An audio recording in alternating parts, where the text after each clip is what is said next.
Hi, my name is Wilman Ziada, New York City-based director and creator of theater, television, and film, and also proud FENIX Global Artist Ambassador. Today, I am thrilled to be speaking with the acclaimed musician-songwriter, producer, and educator. His name, Aaron Cloutier. For more on Aaron, you can read more about him right below this video. But before my interview with him, take a sneak peek at his amazing program that he runs and founded called Faster Music Creation. Also, meditation is a great one just to try to implement into doing this.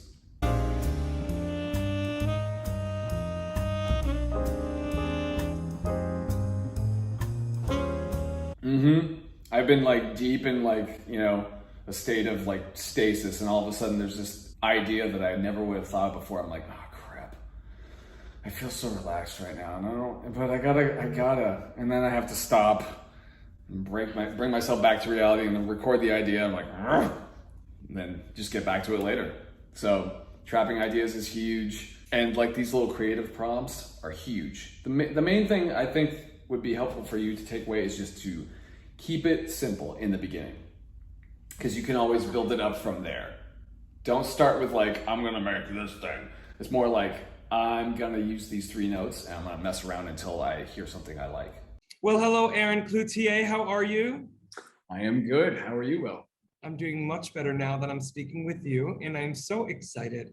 The audience got a sneak peek at one of the many things you do as founder of Faster Music Creation, a beautiful educational business that you run. I want to get into all of it, but first and foremost, Aaron, I want to first know, where did you grow up and when did you realize that music was going to be a really big part of your life? Yeah, that's the question. So I grew up in the land of New Hampshire, which most people go like, where?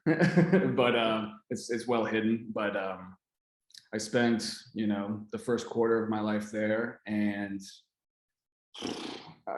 to sum everything up, I think I was struggling like any kid was, like during, senior year, trying to figure out what the future was going to look like, and trying a bunch of things in school and not really gravitating towards anything specifically other than like art classes. But I didn't see how I was going to be able to make a living as that kind of artist. And went to college, dropped out immediately because it was just not for that. I was doing what I thought I was supposed to be doing, and it just wound up being like, no, you're not supposed to be doing this. So I wound up immediately just going to work in a factory, and heavy depression set in. And it was actually at that point where I kind of had the epiphany, where I was like, I've been a rabid music fan all my life. Everything in my world has revolved around listening to music. I had been playing guitar for about 2 years at that point, but I never really thought of seriously pursuing it until just kind of like this weird euphoric eureka moment was just kind of like music, and it was kind of like duh.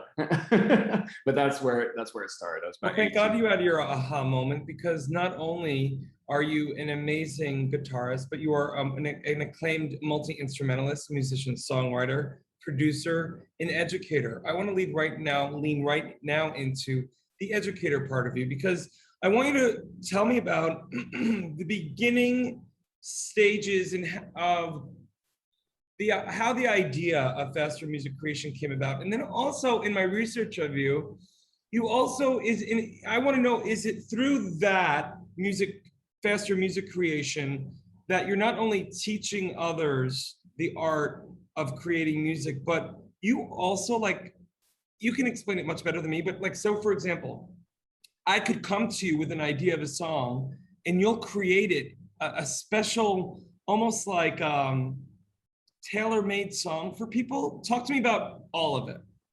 Okay, so that thing is actually a whole separate business. That's what I thought. Yeah. But I actually, so just to touch on that super quick, just for context, those custom songs are part of a company that I work for called Song Glorious. And I also do that sort of stuff freelance as well, but their business model is really cool, where it's kind of like what you said. You take a person's story and then you tailor a custom-made song around that, and it's kind of like a Hallmark card set to music type of thing, but there's a bunch of different genres, and it's really cool. And it's been a fun learning experience for me, just because I grew up, a metal guy, a rock guy, and it's been a good opportunity for me to stretch into other genres like pop and that sort of side, which I really haven't delved too deeply into. So it's been kind of like scary and exciting. And what's been cool too is I've been able to extract a lot of useful information as far as, writing songs faster, workflow, streamlining workflow, all that sort of stuff. And basically trying to find ways to give my students shortcuts, that kind of thing. So that's been really helpful. And faster music creation started a little before the pandemic hit, actually. It had been something that I've been thinking about for a while, just because I love to teach, but I wanted to have more control of how I did it and what I wanted to do.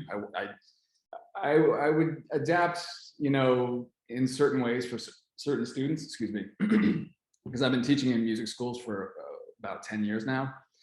But, when you're teaching at a music school, you have to get with their program,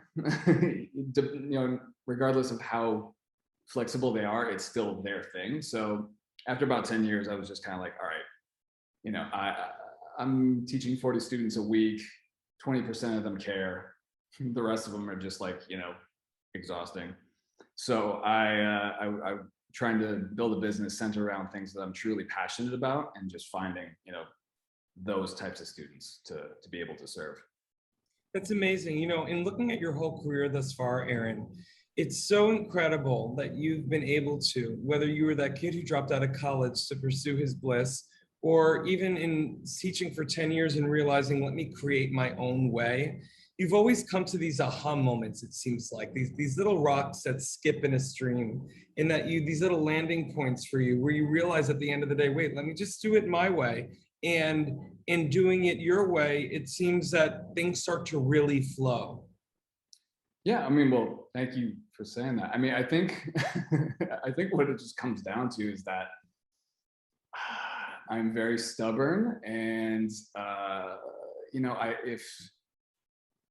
if I try something out and it's not exactly in alignment with what I want to be doing, then I will try to play ball for as long as I can. But at some point, you just have to move on, and like you said, just keep following what is pulling you, that kind of thing. So yeah, I think you're putting it a better way than how I would think it. It's more of like a fed up point, where it's just like, you know what I mean? Like, it's like, I have to make a decision. Like, yeah, but you also are making stubborn has a negative connotation, but I think that in your stubbornness, you're going from dark to light. You're making the choice to do something that's more of a path of least resistance. And I think for young kids, especially your students, what a cool dude of the planet they have in you, who has done the thing and who continues to be in the trenches. And nothing against teachers who teach a subject that they haven't professionally been in the trenches with. But you, my friend, have, with blood, sweat, and tears, have and continue to be in the trenches. So the fact that you're not only teaching your students things that you've learned in the past, but also things that you're continuing learning, like with, these, like through your business, your side business of, writing these song Hallmark cards. Like, I'm sure you're learning tricks of the trade that you're then being able to parlay into your student. That's so cool. Absolutely. Yeah. And that's huge, because frankly, I don't know how to do much of anything else. Like, this well, is that's all the thing, right? do. What's the old saying, like, go into show business when there's like when there's nothing else you want to do, or whatever it is. It's like, you're right, it's a calling. It's a calling. Right. And I get it. Look, I was a performer for 25 years, now a Broadway director, and it's so hard sometimes, but actually it doesn't seem like hard work when you're in the zone and in your flow. And I love the fact, Aaron, that not only are you putting out there pieces of your legacy already at such a young age through the original creations of through your songs, but also through your students. These are, you know, little bits and pieces of your legacy walking around now, sharing their art and their lights with the world because of your encouragement and your expertise. Well, that's a very kind thing of you to say. And yeah, I mean, I didn't really necessarily think of it like that as far as legacy, but yeah, I mean, you know, I know, Aaron, you're like, Will, I just want to like pay rent tomorrow. Here you are being like Mr. Flourishy with the, it's, you know, it's so interesting. I get a vibe with people even before I meet them, like we're meeting now over Zoom, but you know, in just researching you, you can get a vibe about someone and you have such a vibe of gratitude and a vibe of someone who's obviously done the work on themselves and their craft to be able to start to like give it away. Obviously not for free, but do you know what I mean? no, I appreciate that. That means a lot. Thank you. Yeah, I mean, obviously it's not just a paycheck. And if it was, I would be doing You're right. anything else. I So, hear you. Yep. Yeah. Listen, But Aaron, I want to know though, you know, final question for you. sure.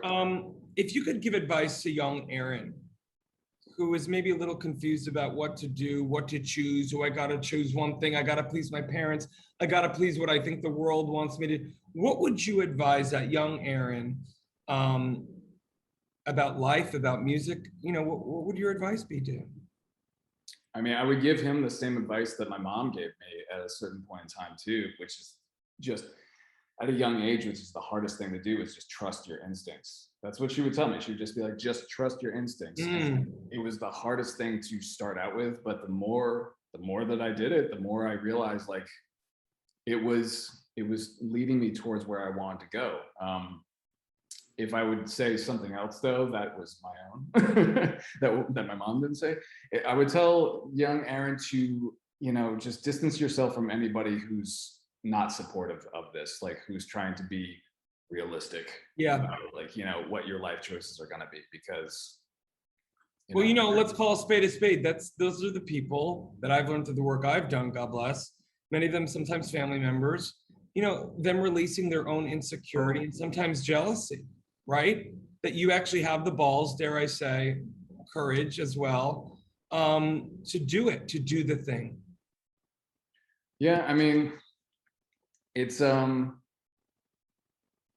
like I said, it was kind of like there was no other path for me personally. And I guess the real thing I would say to young me is be like, don't spend too much time trying to find other things that feel safe. Like, just because I spent a lot of time doing that, being like, all right, well, let's try this job, let's try this secure thing. And meanwhile, you know, you're just not happy, you're just not fulfilled, you're just miserable. So that's what I would tell him. Probably, you know, shave a few years off and but you know, either way, yeah, that's what I would say. Aaron Cloutier, you're an incredible artist, an incredible human.